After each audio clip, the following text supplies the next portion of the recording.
This is Arvind. In this video, I shall explain to you dowry death, Dahej Hatya, which comes under section 304B of the Indian Penal Code 1860.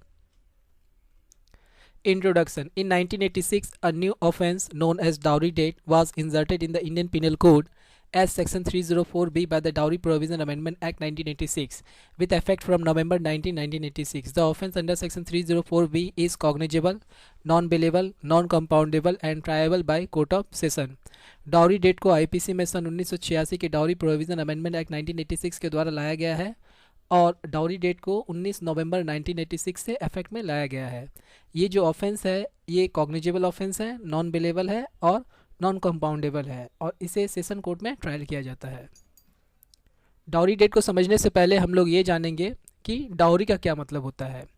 The term dowry has not been defined in the Indian Penal Code. However, Section 304B IPC in explanation clause has affirmed that dowry shall have the same meaning as defined in Section 2 subsection 1 of the Dowry Prohibition Act 1961, which defines the word as follows. Dowry means any property or valuable security given or agreed to be given either directly or indirectly by one party to a marriage to the other party to the marriage. IPC में dowry को define नहीं किया गया है, लेकिन section 304B IPC के explanation clause में ये बताया गया है कि डाउरी प्रोविज़न एक्ट 1961 के सेक्शन 2 सबसेक्शन 1 में जो डाउरी का मीनिंग है उसे ही डाउरी कहते हैं। तो डाउरी को जो section 2 subsection 1 of dowry provision act 1961 में डिफाइन किया गया है उसे भी ही हम लोग डाउरी कहेंगे। As per this section dowry का क्या मतलब होता है उसे समझ लेते हैं। डाउरी का ये मतलब होता है कि कोई भी प्रॉपर्टी या वैल्यूएबल सिक्योरिटी जो कि दिया जाता है या फिर सहमति से डायरेक्टली या इनडायरेक्टली एक पार्टी दूसरी पार्टी को देती है। यहाँ पहला पार्टी होगा दुल्हन पक्ष और दूसरा पार्टी होगा दूल्हा पक्ष। दुल्हन पक्ष जो है दूल्हे को दहेज देती है जिसे हम लोग डाउरी बोलते हैं। Point B, by the parents of either party to a marriage or by any other person to either party to the marriage or to any other person at before or any time after the marriage in connection with the marriage of said parties, but does not include dower or mahar in the case of persons to whom the Muslim personal law Shariat applies. However, customary payments and gifts are not dowry as held by Supreme Court on 31st January 2018. जो parents होते हैं वो property या valuable security देते हैं या कोई भी व्यक्ति जो कि वैल्यूएबल सिक्योरिटी या कोई प्रॉपर्टी दूसरे पार्टी को देती है या फिर और कोई व्यक्ति जो कि उस समय मीन शादी के समय या शादी के बाद या शादी के पहले वैल्यूएबल प्रॉपर्टी या वैल्यूएबल सिक्योरिटी दूसरे पार्टी को देती है उसे ही हम लोग डाउरी बोलेंगे, दहेज बोलेंगे। लेकिन मुस्लिम पर्सनल लॉ में जो शरियात में जो डॉवर और महर जो दिया जाता है उसे डाउरी नहीं कहेंगे। महर क्या होता है, ये दूल्हा पक्ष जो होता है वो दुल्हन पक्ष को महर देते हैं, मीन्स कैश में देते हैं। यहाँ पे दूल्हा पक्ष जो होता है वो दुल्हन पक्ष के जो पेरेंट्स होते हैं मीन्स दुल्हन के जो पेरेंट्स होते हैं, फादर होते हैं, उनको कैश देते हैं। तो ये मुस्लिम में होता है तो उसे महर कहते हैं, तो वो डाउरी में नहीं आएगा। शादी के समय जो गेस्ट आते हैं अगर वो गिफ्ट में कोई कैश दे रहे हैं या फिर कोई वैल्यूएबल सिक्योरिटी देते हैं तो उसे दहेज नहीं कहा जाएगा। ये सुप्रीम कोर्ट के गाइडलाइंस के अनुसार उसे दहेज नहीं कहा जाएगा। अब हम लोग समझ लेते हैं डाउरी डेट का क्या मतलब होता है, जिसे सेक्शन 304B में डिफाइन किया गया है। Where the death of a women is caused by any burns और बॉडली इंजरी और occurs otherwise than under normal circumstances within 7 years of her marriage, and it is shown that soon before her death she was subjected to cruelty or harassment by her husband or any relative of her husband for or in connection with any demand for dowry, such date shall be called dowry date and such husband or relative shall be deemed to have caused her death. जब किसी महिला की मृत्यु जलने से होती है या बॉडली इंजरी से होती है या शादी के 7 साल के अंदर उसकी मृत्यु हो जाती है लेकिन उसकी मृत्यु नॉर्मल सर्कमस्टांसेस में नहीं होती है और शादी के बाद उसे प्रताड़ित किया जाता है या हरेस किया जाता है उसके हस्बैंड के द्वारा या फिर उसके हस्बैंड के किसी रिलेटिव के द्वारा दहेज के लिए उसे हरेस किया जाता है और इस हरेसमेंट और क्रुएल्टी के कारण वो खुद को मार देती है, तो ये जो डेथ होगा उसे हम लोग डाउरी डेट कहेंगे। और हस्बैंड और उसके जो हस्बैंड है के जो रिलेटिव्स है उसे मृत्यु के लिए दोषी ठहराया जाएगा, means they are liable for dowry death. Okay, अब डाउरी डेट का ऑफेंस को प्रूफ करने के लिए कुछ ऑफेंस को ये जो ऑफेंस के डाउरी डेट के ऑफेंस को प्रूफ करने के लिए कुछ इंग्रेडिएंट्स को प्रूफ करना पड़ता है। अगर ये इंग्रेडिएंट्स मैच होते हैं तभी वो डाउरी डेट में आएगा, अदरवाइज़ नहीं आएगा। डाउरी डेट के अपराध को प्रूफ करने के लिए कुछ इंग्रेडिएंट्स को फुलफ़िल करना होता है। अगर वो इंग्रेडिएंट्स नहीं मैच होते हैं तो वो डाउरी डेट के ऑफेंस में नहीं आएगा। तो इसके एसेंशियल इंग्रेडिएंट्स क्या है उसे जान लेते हैं।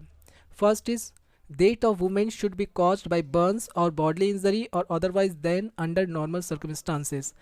महिला की मृत्यु जलने से होनी चाहिए या बॉडली इंजरी से, या उसकी मृत्यु नॉर्मल सर्कमस्टांसेस में नहीं होनी चाहिए। Second, death should have occurred within 7 years of her marriage. मृत्यु जो है वो शादी के 7 साल के अंदर होनी चाहिए। Third point, the women must have been subjected to cruelty और हरेसमेंट बाय हर हस्बैंड और रिलेटिव ऑफ हर हस्बैंड। महिला को हस्बैंड के द्वारा या फिर रिलेटिव्स ऑफ हर हस्बैंड के द्वारा दहेज के लिए प्रताड़ित किया जाएगा, हैरेस किया जाएगा। फोर्थ पॉइंट, सच क्रुएल्टी और हरेसमेंट शुड बी फॉर और in connection with the demand for dowry. ये जो क्रुएल्टी और हरेसमेंट है वो दहेज के लिए होगा। फिफ्थ पॉइंट, सच क्रुएल्टी और harassment should have been subjected soon before her death. ये जो क्रुएल्टी और हरेसमेंट है वो मृत्यु के पहले होनी चाहिए। If death of woman caused under the above circumstances, the husband and husband's relative will be presumed to have caused a dowry debt and be liable for the offence unless it is proved otherwise। तो ये जो मृत्यु है उसे dowry date के अंदर trial किया जाएगा और हस्बैंड या फिर हस्बैंड्स के जो रिलेटिव्स है उसे दहेज हत्या के अपराध में प्रिज्यूम किया जाएगा और वो लाइबल होंगे इस ऑफेंस के।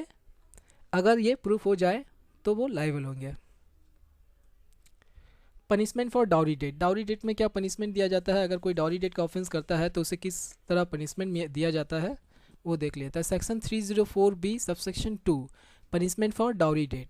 Under section 304B subsection 2 of the Indian penal code, whoever commits dowry debt shall be punished with imprisonment for a term which shall not be less than 7 years but which may extend to imprisonment for life।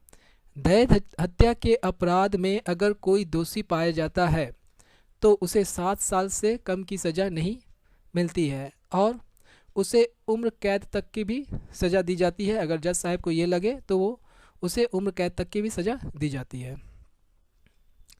इसमें कुछ important case law है तो उसे समझ लेते हैं। The state of Himachal Pradesh versus Nikkuram and others on 30 August 1995।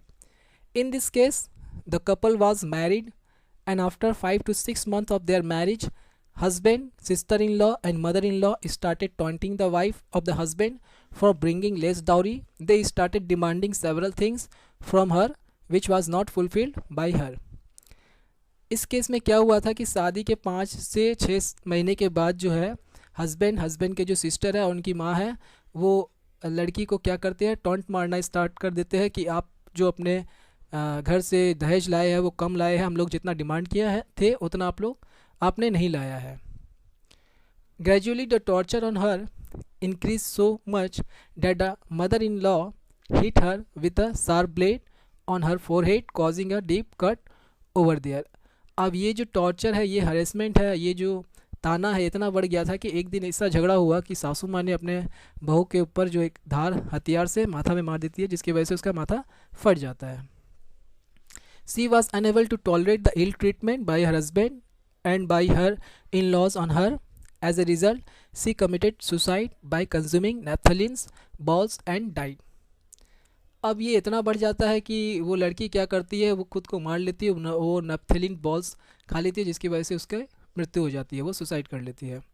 During the investigation the sharp aged blade was recovered and after the completion of the investigation, husband, sister-in-law and mother-in-law were charged under the section of 304B, 306 and 498A of the Indian Penal Code and the case against them was registered। अब investigation के दौरान जो उनकी जो सासू माँ है लड़की की, उसने जो शार्प एज से धार हथियार से मारा था वो बरामद कर लेते हैं पुलिस और जो केस जो है दर्ज करते हैं एज पर सेक्शन 304B 306 और 498 के तहत। The court, after examining all the evidence, it was held that person who are charged under section 304B, 306 and 498A will be free from these criminal charges as the prosecution failed to produce the evidence against them, and only mother-in-law will be held guilty under section 324 of the Indian Penal Code as voluntarily causing hurt to her daughter-in-law, and impose a fine of rupees 3000. Failing to pay, the fine will attract simple imprisonment for 1 month. इसमें क्या होता है कि trial के समय जो है जो प्रोसिक्यूशन जो है वो एविडेंस प्रोड्यूस नहीं कर पाते हैं, जिसकी वजह से जो हस्बैंड है उनकी सिस्टर है लैक ऑफ एविडेंस की वजह से छूट जाता है। उनके ऊपर जो धारा लगता है 304 भी, 306 और 498 वो प्रूफ नहीं हो पाता है। लेकिन उनकी जो सासू माँ है जिसने अपने बहू को धार हथियार से मारा था वो प्रूफ हो जाता है। तो उनकी सासू माँ को जो है, लड़की की जो सासू माँ है उनको जो है 324 के तहत पनिशमेंट दिया जाता है। उनको फ़ाइन देना पड़ेगा 3000 का, या फिर अगर वो किसी कारण फ़ाइन नहीं दे पा रही है तो उन्हें जो है 1 महीने के लिए जेल होगा।